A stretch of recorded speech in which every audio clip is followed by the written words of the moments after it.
talk Jordan 1 through 15, we can go on court versus off court.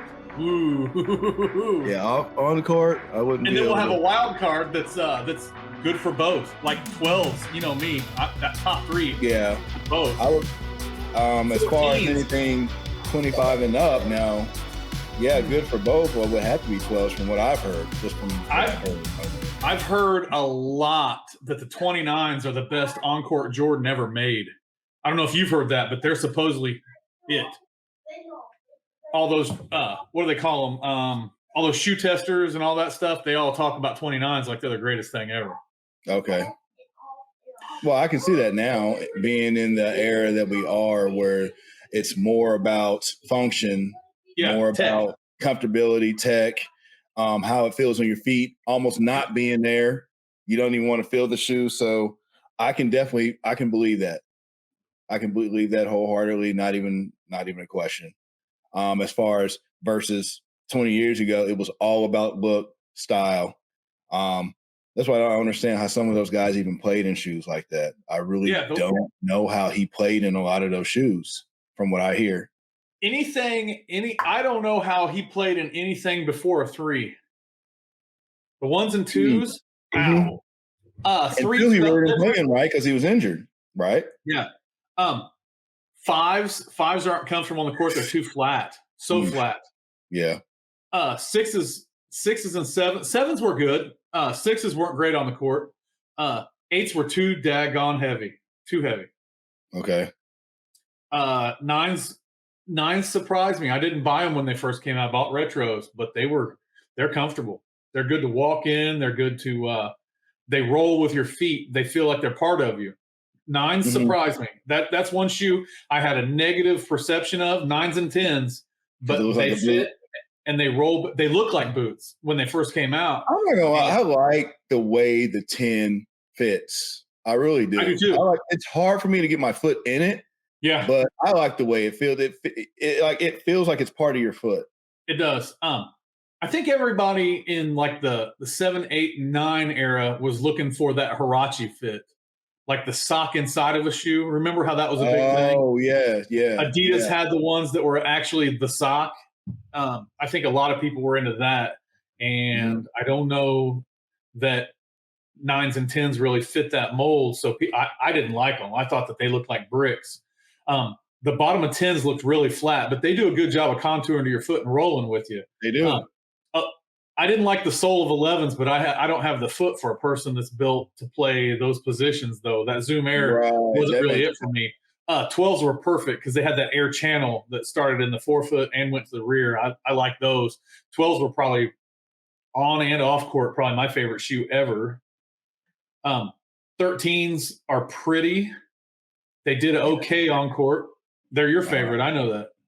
Yeah. 14s were better on court than all of them. But 14s, they're an acquired taste. You can hate those. Yeah. 15s tore your feet up. 15s ruined my feet. They tore up the back of my heel, and they were so flat on bottom that my heels ached, or my arches ached for weeks after I'd wear them in a game. I think with the 15, I think they were just looking for something new. Because the 14 was the end. It was the end of an era at that time for a while. And the 15, they were just looking for something new. Like, man, he's done. Even though he made commercials in them, they're like, what are we going to do? Because, like, really, that shoe, it was all right, I guess, for no pants. It just didn't go with anything that had to lay on top of it, for one. So as far as style, no. Maybe unless you're wearing tearaway pants. There you go. Yeah. That's it. Tearaway pants or basketball pants, which and also I'll look at it this way, especially in the last 5 whatever years, that shoe would be great because everybody's wearing joggers. Yeah. That shoe would literally be a great shoe, but they haven't really retroed it much. It's funny though, if you look back, there was a stretch there from probably 91, 92 maybe to 94 or 5 that Jordans weren't the best basketball shoes. And that's what kind of turned me off for a little while there. Like I said, the Huaraches, the obviously the Webbers, the Barclays, the Force system. It was a lot of big dogs around that time, and Nike they were looking to make a lot more money. I mean, they were making a lot of money anyway, but they were like, we got a lot of guys out here, and like that was during an era of I mean, it's pretty thick at that point in time of all those players who had very decent shoes that were competing with Jordans. There were. I mean, and I think Jordan fell behind because they focused so much on aesthetics. I don't think that they were looking at the function of the shoe so much because I don't think anybody can really argue 8s were distinctive in look. Yes. And then 9s, 10s, and to an extent, without the patent leather, 11s are very basic looking shoes. You're right. If you take the patent leather off, the 11s are very basic looking shoes. But if you look at the other shoes of that time, pretty distinctive. Shaq's Reeboks, Sean Kemp's Reeboks. You look at the people went crazy around here about the Grant Hill Fila's. Went nuts. That's true. Iverson. They were bricks on my feet too. I couldn't stand them. All Reeboks were heavy. Pennies exploded. Pennies were huge. I knew so many guys that played in pennies. I knew a lot of guys that played in Griffey's. I couldn't do it, but I know a lot of guys that did. I did notice that, and that was a shoe I loved. I wasn't able to get some of the earlier versions, which I still don't even have the earlier version. Like I said, I mean, even Braylon's had a pair. Those first couple versions, people, they stayed in those shoes. And like you said, I think they were playing basketball in them. Even though I can't see how you can play basketball in a shoe that has a strap that runs like a football player shoe, like kind of like Deion's and Bo Jackson's. Like, I mean, that's what the Griffey had that strap around the top. It did. So it's wrapping around your ankle. I mean, I'm not saying that there weren't shoes, basketball shoes that had straps, but not like those. Those are more, what do you want to call them? Training, turf shoes, absolutely, football shoes, baseball, whatever.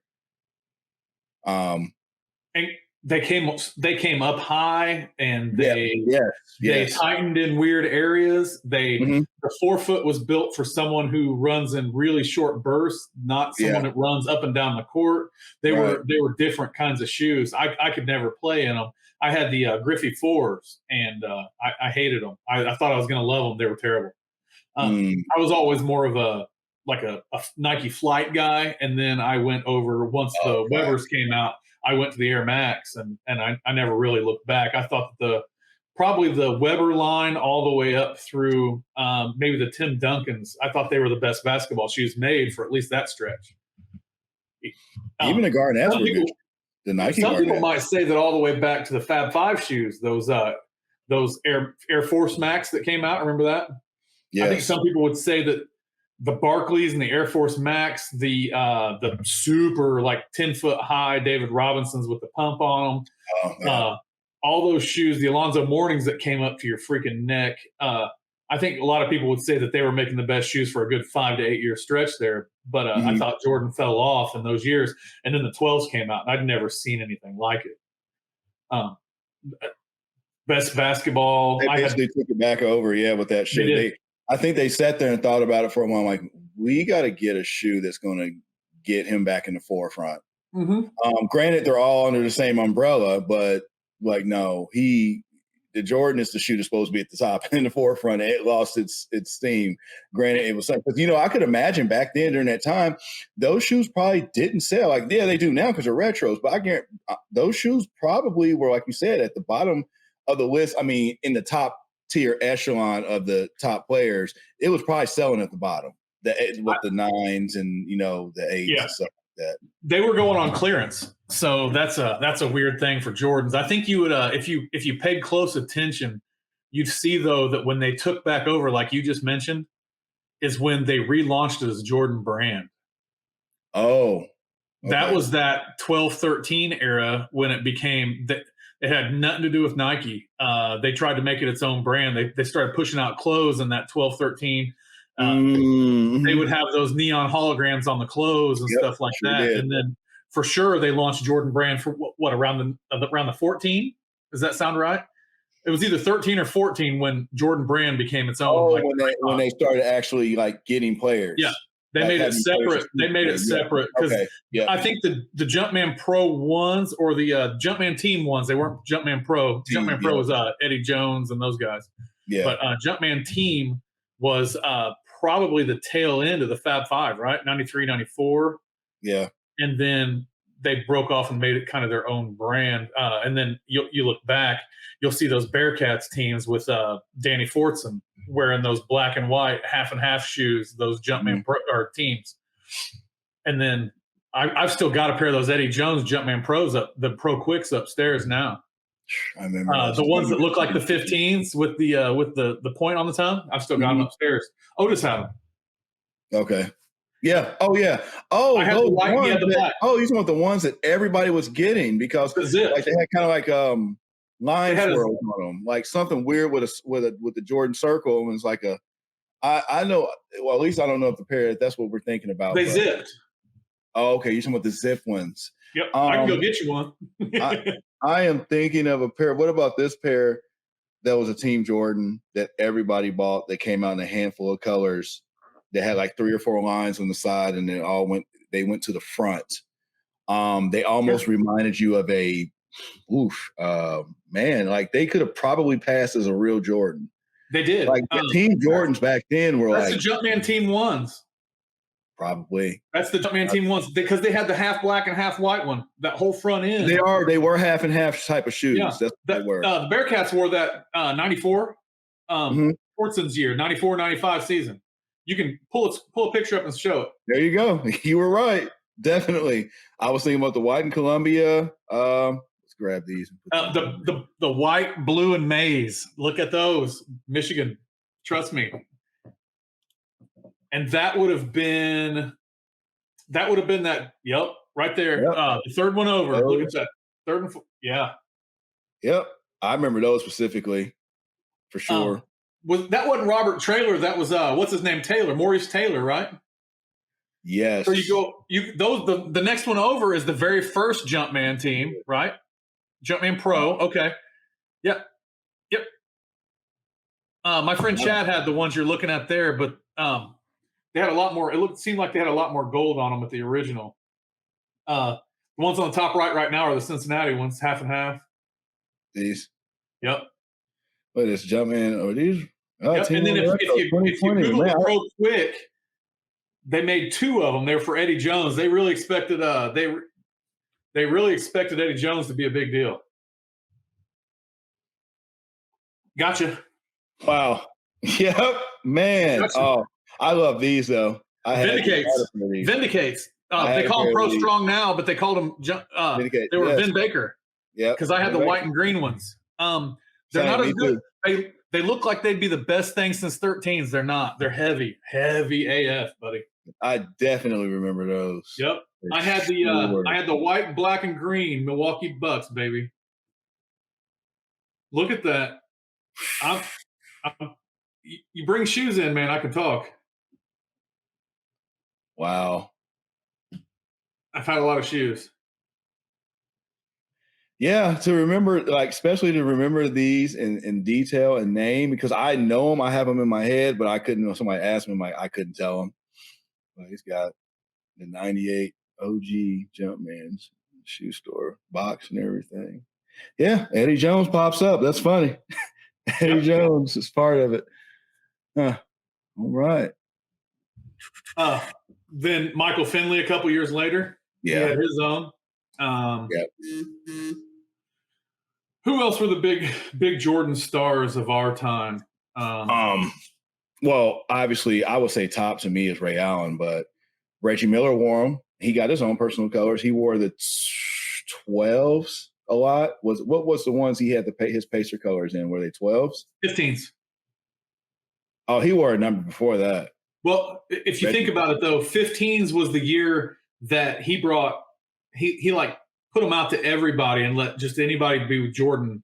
They could all wear them.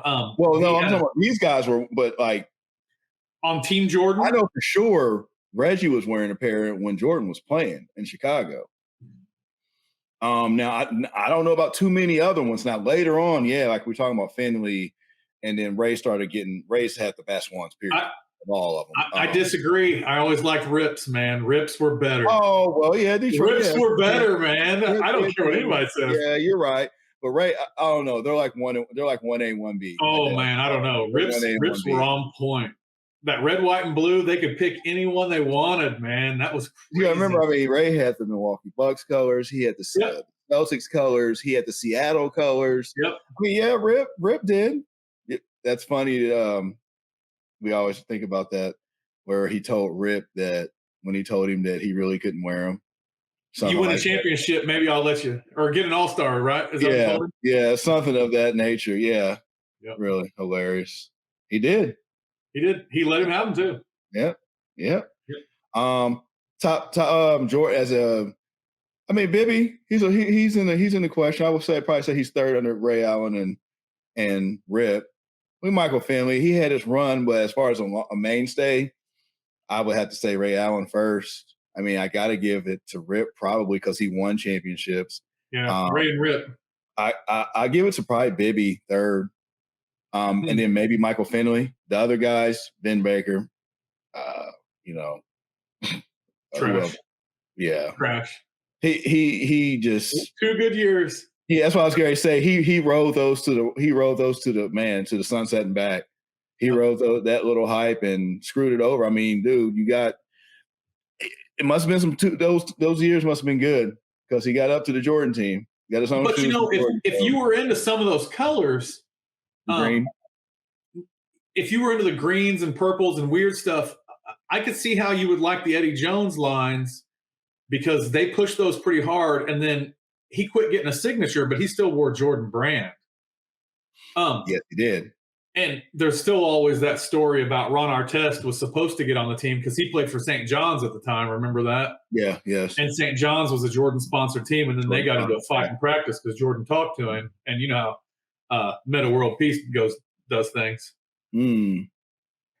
I've never heard this story, but the rumor is that they went all the way up to Jordan's house in that practice gym that he had, and they would run summer games. And Ron Artest at the time had taken a job at Circuit City and was hooking his buddies up with his discount. And he told everybody he took the job just for the discount, right? And he was a rookie, man. He wasn't making real money yet. He wasn't even playing yet, so he wasn't getting game checks. So Jordan was ripping on him, talking smack to him. And the rumor is that Artest scooped him up, and that's what cracked his ribs, and that's why he missed like 30 games that year. And interesting. And as much as everybody loves Michael Jordan, he ain't beating up Ron Artest. No, he didn't. He just won by stature. He won by Jordan? Yeah. He didn't have to really fight. Not that the word was he wasn't backing down from any. Right. Now that was the thing. They said he wasn't backing down from any. That's why he was trash talking. Right. The best. So clearly he wasn't backing down. It's just he didn't have to engage as much just because. And that's the thing. I don't think guys wanted to.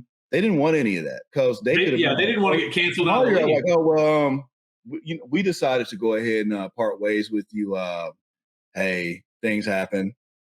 We're going to trade you over to. So, well, actually, you know what? We're not even in the league anymore. You're done. How'd that work out for Bill Cartwright? Well, he still got history. Right. It's kind of hard to jump on 2 broken legs, ain't it? That is, and that's true. He got him. He got him good, and I'll never forget that one. That's a good. If you don't know about it, look it up. That's all I'm going to say. Yeah, that's a good one. Hey, he wasn't. He didn't have Oak there to keep him safe that night. No, he didn't. Oak was gone. His old school buddies were gone, and there was a whole new team. Right. Will Purdue wasn't protecting him, and other guys coming in. That wasn't happening. Nope. Bill Cartwright would have done him in. Yes, that's for sure. But old man with the gray and the beard right here. Yep, right in the middle. Never forget. Love that goatee though. Yeah. He was one of the first dudes I remember playing ball with a goatee. I don't know if he kept it fresh. Back. Yeah, because it was mostly mustaches. He did. He kept that fresh. Yep, he sure did. Got him 3 rings easy. Old big man Bill. He did his job though. He had the ugliest free throw of all time. Oh, terrible. Yeah. Terrible. I remember we used to just mimic that. You would think out of all shots to mimic, why you're mimicking Bill Cartwright's shot. Yep. Shooting at the very top.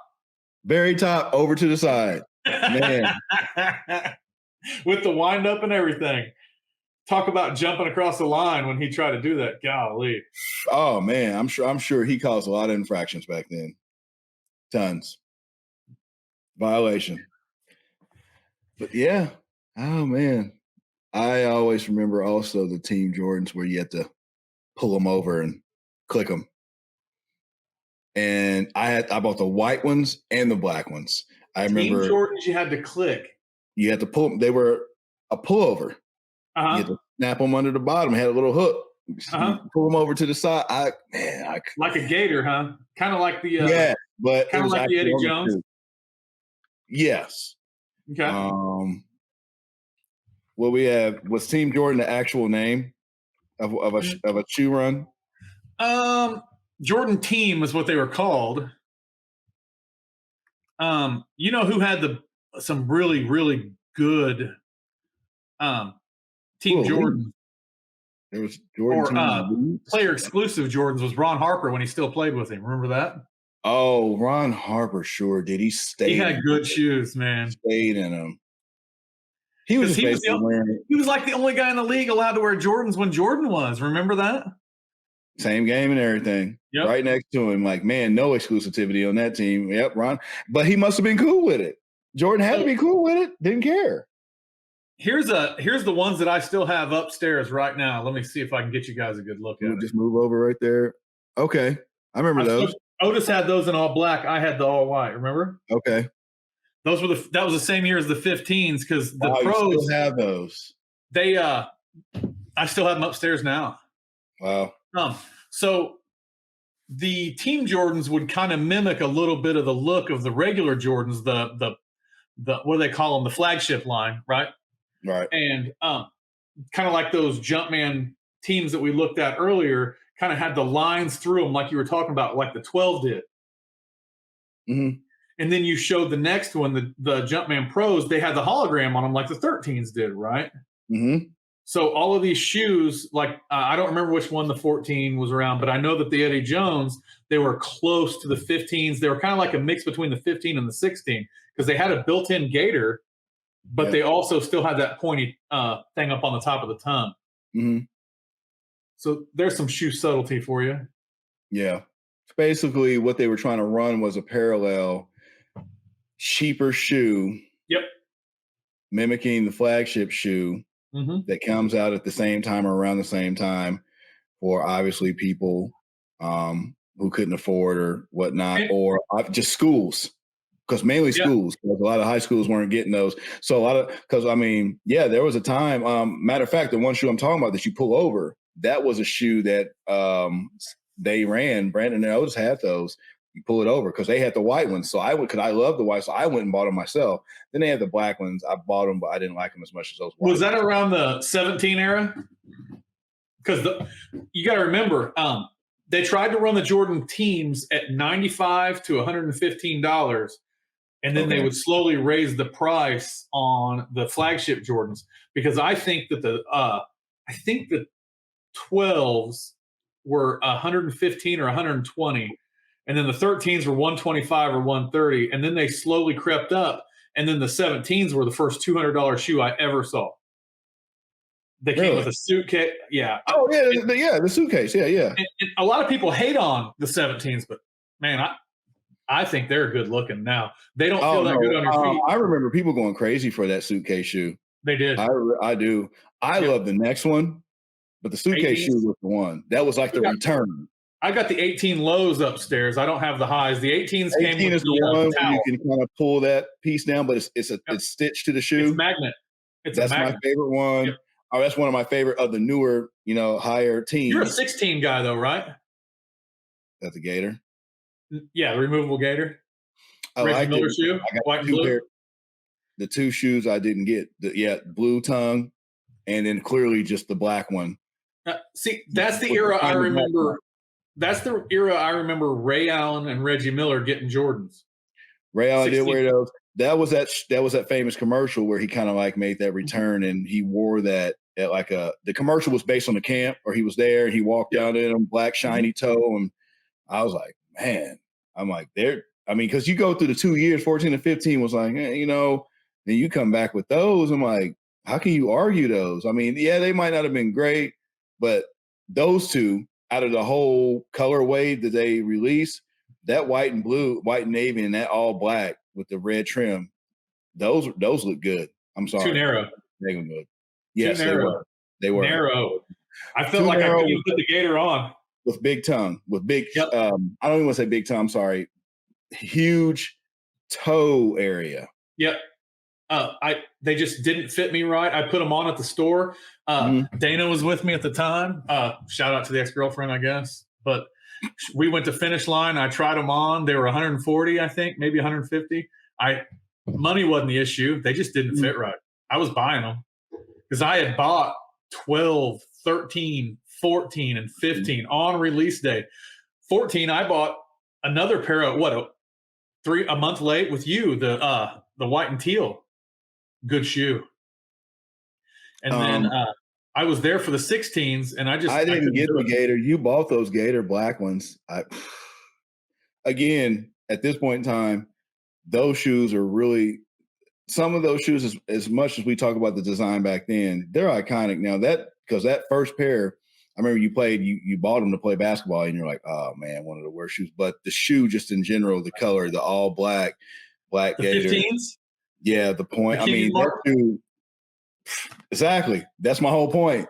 Yeah. That shoe, I bought the white and Columbia came out in February, obviously, Jordan's birthday February. I bought those day one. You got the white and royal too, or white and navy too, didn't you? I bought the white and navy, but nothing's compared to that first pair. Oh man, those all black ones.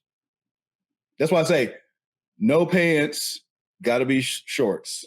Yeah, with those shoes. Unless you're wearing running pants or you got some wide bottom jeans, because wide bottom jeans were in at that time, and people were wearing those baggy jeans. So I can see how you could wear them. You have to some way pass.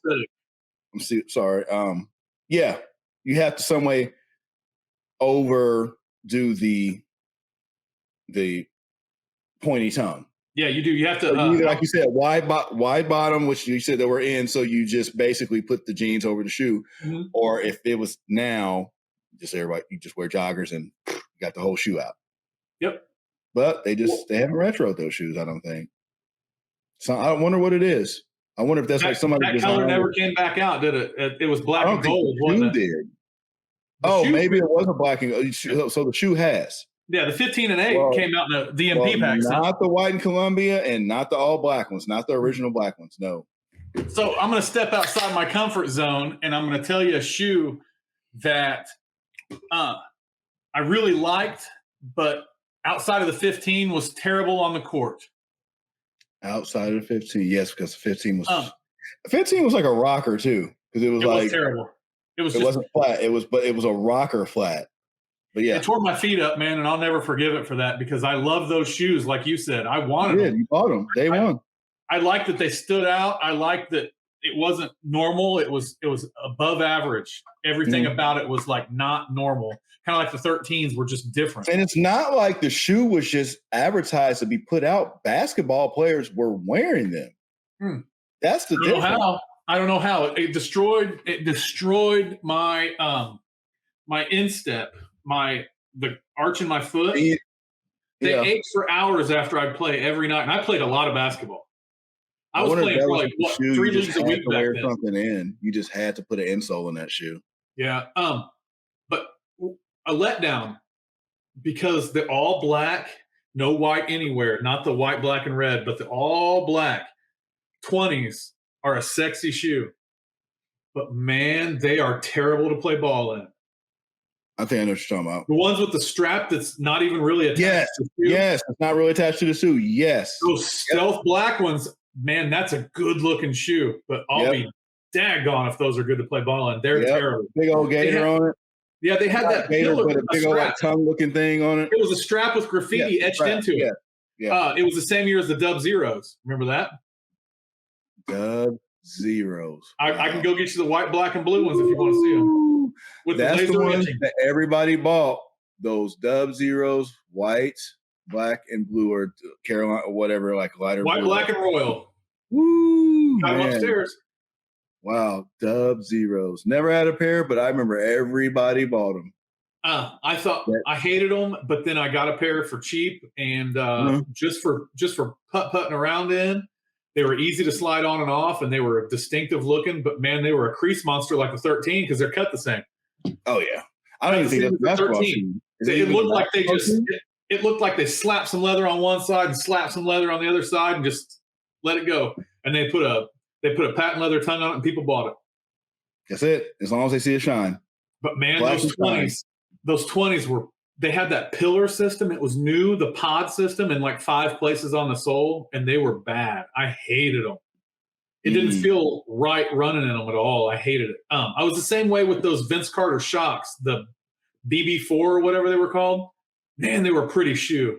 And then that shock sole just didn't do it for me. I could never mess with shocks. I know dudes that loved them, but I couldn't mess with them. Oh, yeah. People love shocks. The sole was too thick or something. It messed with me a little bit. Mm-hmm. Yeah, people love shocks. I never got a pair, and I actually wanted a pair later on, but by then they were kind of fizzling out. That's the same as the Huarache. I wanted those original Huaraches probably a little bit after everybody. I'm like, those are really some really nice shoes, and I never got a pair. Those Huarache 2Ks were like the most famous basketball shoe in the world for a couple years. Remember that? The Jalen Rose ones? People went crazy for those things. I just remember distinctly Jalen Rose and a few of those other guys that weren't necessarily those top flight name brand players, but they swore by them. I just remember the white, purple, and yellow. I mean, I just mainly remember from Kobe, but I know a lot of people wore them. I don't even know. Who'd you say? Who'd you mention? Kobe Bryant? I thought he was an Adidas guy, so I never messed with his Nike shoes. That wasn't cool to me. I do know, his player exclusive 3s were off the hook. Well, you forgot more than that. 8s. I don't know about the 8s. I just know the 3s were. No, I know there was a poster for the white. He was wearing the 3s, but no, he had some player exclusive 8s too. White, purple, and gold. He wore those too. There's one player exclusive though that's better than all of them, and no one. I think it's probably the holy grail of PEs, but no one ever talks about it. That's those Georgetown black 11s, man. Allen Iverson when he was in college still. Look it up. No socks under them. You got to look it up.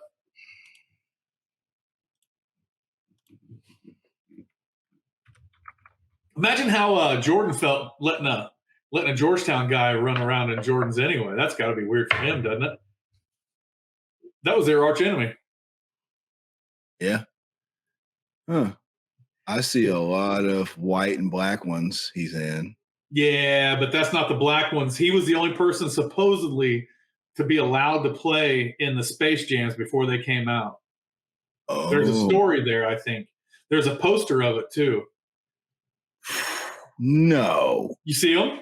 Who's wearing these? Wait. All right, let's see here. You better bring that up. Like, who's wearing these? I don't know, but we're going to find out. Whose are these?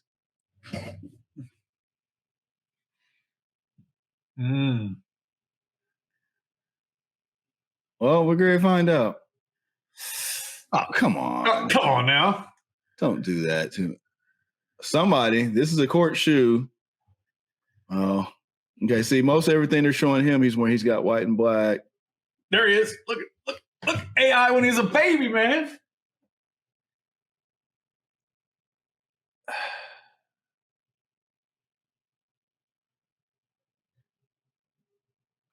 Do I have to type in Georgetown, maybe? Hang on.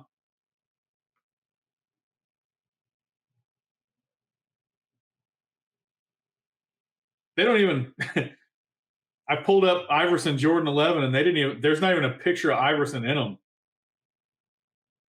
Yeah, there's not many on this one either. There was a poster when I was a kid. They were basically the Concord 11s, but they were black. So. Oh, I believe it for sure. No socks, kind of like the Mike Tyson look. It was crazy.